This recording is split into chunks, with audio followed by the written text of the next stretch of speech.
coucou. Alors ça fait un petit moment que j'ai pas fait ça. Extraterrestre, 60 témoignages du professeur Antonio Cimiento. Alors, le cas de Liliana Montefusco, le 11 avril 2001, avec la description du dessin, hein, évidemment, bon, pour changer. Survenu à Chioggia, province de Venise. Putain, il y a pas longtemps que j'ai reçu ça. Je trouve ça magnifique. Blaine. Alors, pour ceux qui savent, hein, c'est Predator hein, dans le premier film. C'est Jess Ventura qui était catcheur, si je ne me trompe pas. On voit même son pansement avec la blessure. C'est magnifique. C'est l'inox. Hein. J'ai trouvé ça pas mal sur Amazon. Voilà, avec sa sulfateuse, c'est le moment, franchement, c'est magnifique ce film. D'ailleurs, c'est le seul film. Autant ma mère, elle n'est pas du tout science-fiction, tout ça. C'est le seul film qu'elle a dit que c'est la première fois qu'elle a vu un film aussi magnifique dans une forêt avec une créature qui est invisible, le Predator avec ses dreadlocks côté africain, là, que j'adore aussi. C'est la première fois que je voyais un film aussi beau. Pourtant, Alien, je lui ai dit, Alien, t'as jamais vu? Elle dit c'est pour son truc. La chose, elle avait vu, celui de 82 de John Carpenter. Mon père, et puis là, il avait connu celui de 1957, La chose venue d'un autre monde. Bah, il a connu aussi celui de Carpenter. Il y a eu le remake aussi en 2011. C'était Kurt Russell, celui de 82, magnifique aussi. Mais j'ai eu dit entre Alien ou La chose, je sais pas quoi, ou Predator, elle a dit c'est celui-là qui me. Elle a dit celui-là, ça l'a tellement marqué, le premier Predator. Je peux la comprendre, c'est vrai que moi j'adore Predator aussi, le premier, surtout le premier. C'est monumental. Bon, et pourtant j'adore aussi Alien. Bon. C'est parti. Extraterrestre, 60 témoignages. Et pourtant elle n'est pas du tout science-fiction. Plus. Alors, avec un peu de musique.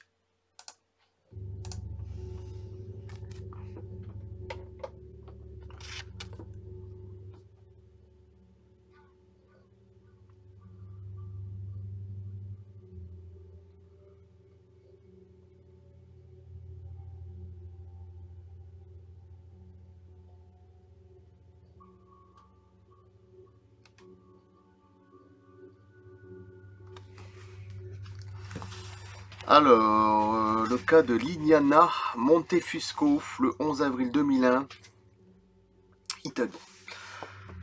On percevait un tel enthousiasme lorsqu'on entendait Liliane Montefusco raconter elle-même ce dont elle avait été témoin.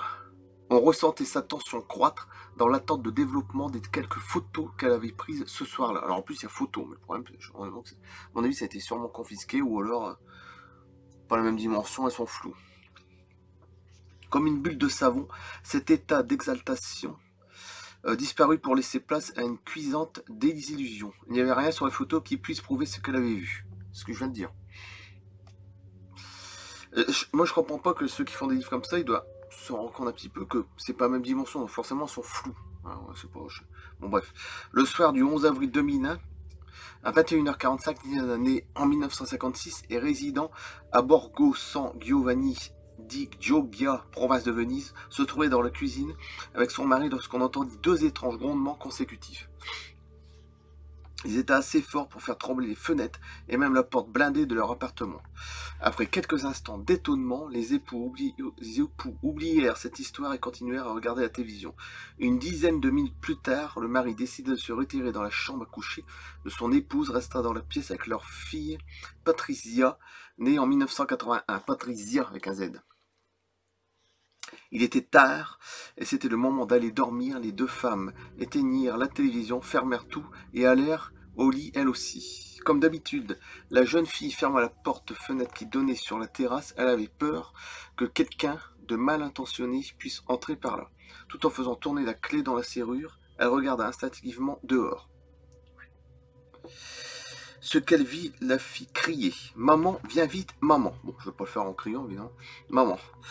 Liliana, qui connaissait les phobies de sa fille, pensa immédiatement qu'il y avait un intrus et courut vers la terrasse.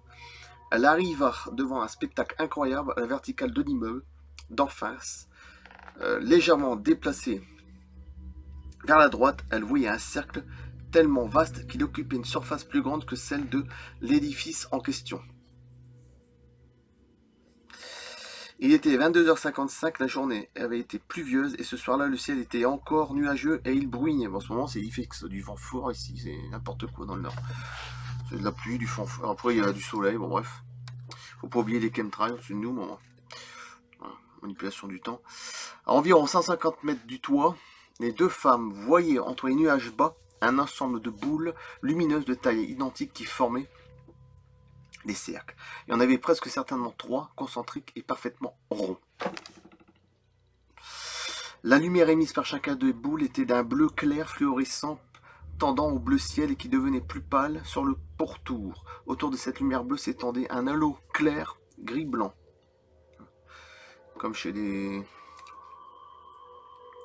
Merde, c'est pas grave. Ces ronds lumineux étaient équidistants entre eux et formaient un ensemble unique qui tournait lentement dans le sens des aiguilles d'une montre. La lumière diffusée était intense mais pas aveuglante. Elle créait un envoûtant spectacle et probablement sous l'effet de la pluie provoquait des reflets sur le toit de l'immeuble au-dessus duquel elle se trouvait. Des apôtres cherchaient. Après un premier moment de surprise, Liliane incita sa famille à rendre rapidement pour prendre l'appareil photo qu'elle savait être dans la maison. Par l'usage, elle voulait immortaliser ce moment qu'il l'exaltait et l'enthousiasmait tellement. Cet événement était en effet très particulier, inattendu, et créait chez les deux témoins des sentiments contradictoires.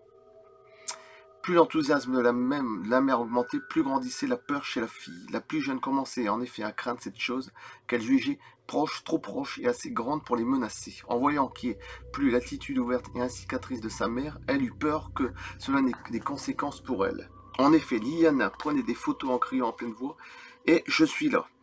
Elle en était presque à vouloir établir un contact avec les éventuels occupants de l'OVNI ou encore avec cette étrange chose. The Thing. Alors qu'elle était en train de prendre ses derniers clichés, sa fille l'avertit que l'étrange aéronef s'en allait. Effectivement, celui-ci avait modifié sa position de vol et avait pris une forme un peu allongée. Il paraît probable qu'il n'y en ait pas un réel changement de forme, mais seulement de perspective. C'était en tout cas une modification assez rapide qui dura une poignée de secondes, et au cours de ce mouvement d'inclination, ni la couleur, ni la taille ne diminuèrent. Les deux témoins ne surent pas comment s'était réellement passée la disparition. Elle n'avait pas vu l'objet rapetissé. C'était comme si il avait disparu vers l'ouest entre les nuages. Il était 23h12 et l'observation avait duré en tout à peu près un quart d'heure, ce qui est déjà pas mal, hein. Parce que quand ça dure quelques secondes, c'est un peu bon. C'est pas très, ça marque, mais pas tellement. Mais là, un quart d'heure. La mère et la fille restèrent encore quelques minutes sur la terrasse, après quoi elles décidèrent de rentrer. Elles passèrent la nuit dans un état d'agitation tel que la jeune fille fit des rêves bizarres et que Liliana se réveilla au moins 3 fois, ce qui était exceptionnel pour elle qui avait l'habitude de dormir d'un seul coup, d'un seul trait, 8 heures consécutives. Bah oui, c'est parce que forcément, communication, télépathie par l'OVNI, par les occupants, bon, bref. Au réveil, elles furent assaillies par des doutes et des spéculations sur les choses ou les êtres auxquels elles avaient été confrontées là-bas dehors les heures précédentes. Elle était dans l'attente que les photos soient développées, certaines que des images bien précises y avaient été fixées. Liliana s'était sentie si proche de la chose qu'il paraissait impossible qu'elle ne l'ait pas immortalisée. L'objectif en effet était entièrement pris par les ronds lumineux. L'euphorie des deux témoins fut pourtant refroidie lorsqu'elles eurent les photos en main. Il n'y avait dessus rien de ce quoi elles s'entendaient, probablement emportées par l'enthousiasme. Les journalistes d'un quotidien local qualifièrent l'OVNI les nombreuses petites sources de lumière, qu'on y remarquait un peu moins d'une trentaine, sans se rendre compte qu'en réalité ils regardaient l'image à l'envers. Comme l'auteur du présent ouvrage a pu le vérifier, ce que l'on voyait n'était autre, en effet, que les phares des automobiles mobiles et les lampadaires de la rue. Mais alors, qu'était devenue cette énorme apparition? Est-il possible que les occupants de l'OVNI aient mis en œuvre des techniques visant à empêcher l'appareil photo de fonctionner? Ben moi je vous dis oui. Point barre, c'est pas la peine de réfléchir. Ce serait alors en effet l'hypothèse la plus plausible. Ben voilà, je viens de le dire. Des tirages successifs de la pellicule n'apportaient rien de concret. Il y avait seulement des lumières, des lampadaires et des phares des voitures. Ou pire encore, une image très claire, presque comme si elle avait été surexposée. Les deux femmes se virent donc privées d'une preuve tangible de leurs expériences. Elles gardèrent intactes cependant toutes les émotions de cette nuit-là. Ben, il ne faut pas oublier qu'elles ont fait des rêves bizarres. Et l'autre, il y en a une qui avait tendance à dormir 8 heures d'un coup, hein, sur un trait. L'autre, elle a été réveillée 3 fois. Et l'autre, elle a fait des rêves bizarres. Je pense qu'à partir de là, il n'y a pas de coïncidence, hein.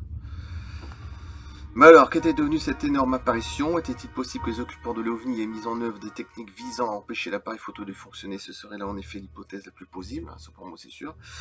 Des tirages successifs de la pellicule n'apportaient rien de concret. Il y avait seulement les lumières des lampadaires et les phares des voitures, ou pire encore, une image très claire, presque comme si elle avait été surexposée. Pour finir, les deux femmes se virent donc privées d'une preuve tangible de leurs expériences. Elles gardèrent intactes cependant toutes les émotions de cette nuit-là, stupeur, émerveillement devant le silence de l'immensité de l'apparition.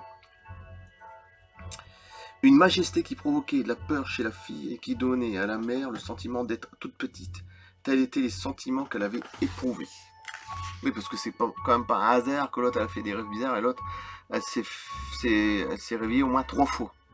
Alors qu'elle a l'habitude de dormir 8 heures d'un trait, hein, consécutives. C'est pas un hasard, je ne pense pas. Alors c'est que 148, voilà ce qu'elles ont vu. Donc c'est marqué 248.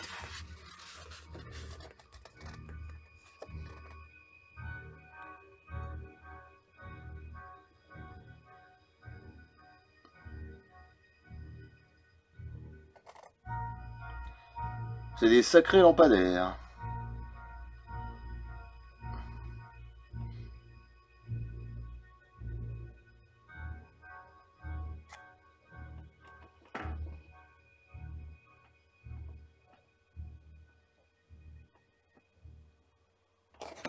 Je coupe là et je crois que c'est une très belle vidéo.